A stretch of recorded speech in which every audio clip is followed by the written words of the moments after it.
جن بچوں کی خاطر یا جس نفس کی خاطر اللہ سے بغاوت کی کہ اٹھا نہیں جاتا، آیا نہیں جاتا، سردی بڑی ہے، گرمی بڑی ہے، اندھیرا بہت ہے، کیا قبر کے الحمدللہ رب العالمین والعاقبۃ للمتقین والصلاة والسلام علی اشرف الانبیاء والمرسلین وقال اللہ تعالی فی القرآن المجید والفرقان الحمید وَأَقِيمُوا الصَّلَاةَ وَآتُوا الزَّكَاةَ وَارْكَعُوا مَعَ الرَّاكِعِينَ وقال النبي صلى الله عليه وسلم من فاتته صلاة فكأنما وتر أهله وماله أو كما قال عليه الصلاة والسلام۔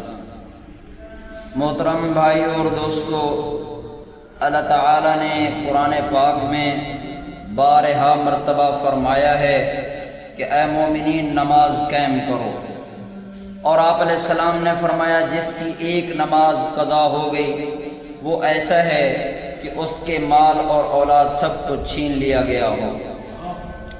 آپ علیہ السلام جب معراج سے واپس آئے، نماز کا خوبصورت تحفہ لے کر آئے، صحابہ کرام کے سامنے پیش کیا تو صحابہ کرام بہت خوش ہوئے کہ اب ہمارا اللہ سے تعلق جوڑنے کا ایک ذریعہ ہمیں مل گیا ہے، اور ایسی پابندی کر کے دکھائی کہ اگر نماز میں کھجوروں کے باغ کا خیال آتا ہے تو نماز پڑھ کے وہ سارا باغ وقف کر دیتے ہیں اللہ کے نام پر کہ اسی بات کی وجہ سے میری نماز میں خلل آیا ہے۔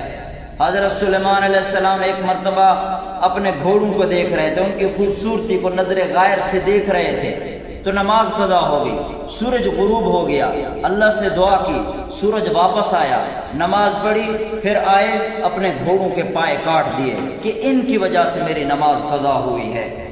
تو آپ علیہ السلام نے نماز کا حکم دیا، اللہ نے بھی نماز کا حکم دیا، اس کی صحابہ کرام نے پابندی کی ہے، اور ہم ہیں نماز کی پابندی کا نام و نشان بھی نہیں ہے۔ جس زمین پہ سجدہ نہ ادا ہو، اس سے بھی کوئی بڑا جرم ہو سکتا ہے۔ زنا کرنے کو گناہ سمجھتے ہیں، نماز کا چھوڑ دینا زنا سے بڑا جرم ہے۔ قتل کرنے کو گناہ سمجھتے ہیں، نماز کا چھوڑ دینا قتل سے بڑا جرم ہے۔ شراب پینے کو گناہ سمجھتے ہیں، نماز کا چھوڑ دینا شراب سے بڑا جرم ہے۔ سجدے ہی کا انکار کیا تھا شیطان نے، کیا اس نے ڈاکہ ڈالا تھا، چوری کی تھی، فریب کیا تھا، قتل کیا تھا، شرک کیا تھا، زنا کیا تھا، ایک سجدے کا انکار ہی کیا تھا۔ ایک سجدے کا انکار کر کے وہ ہمیشہ کے لیے مردود ہوا۔ فَاخْرُجْ مِنْهَا فَإِنَّكَ رَجِيمٌ وَإِنَّ عَلَيْكَ لَعْنَتِي إِلَى يَوْمِ الدِّينِ۔ وہ ہمیشہ کے لیے مردود ہوا اور ہمیں بھی مردود کرنے کی کوشش میں ہے۔ آپ علیہ السلام نے فرمایا جو میرا امتی نماز کی پابندی کرے گا شیطان کبھی نہیں اس کو چھو سکتا، شیطان کبھی جرأت نہیں کر سکتا کہ اس کو گمراہ کرنے کی کوشش کرے۔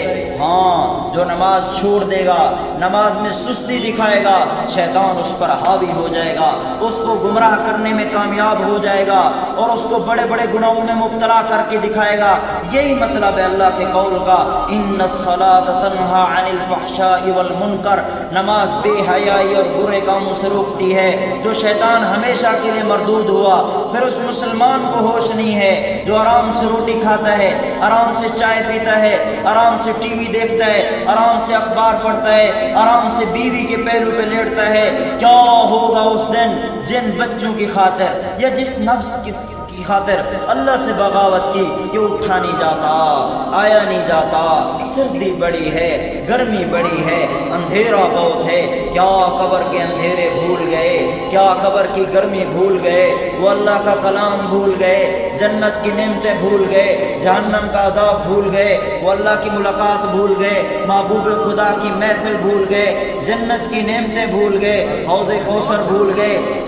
کیا ہے تم کو کہ باز نہیں آتے؟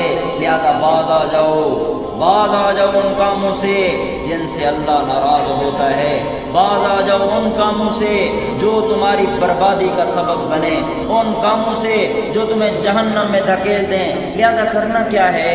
فاستبقوا الخیرات، نیکی کے کاموں کی طرف آؤ، ان میں سبقت دکھاؤ تاکہ اللہ بھی خوش ہو، جنت بھی نصیب ہو، تمہاری خوش بختی کا سبب بنے۔ آخر میں نتیجہ کیا نکلے گا؟ یا ایتھا النفس المطمئنہ ارجعی الی ربک راضیۃ مرضیہ فادخلی فی عبادی وادخلی جنتی۔ اللہ فرمائے گا اے نفس مطمئنہ، داخل ہو جا میرے بندوں میں اور داخل ہو جا ہمیشہ کی جنت میں۔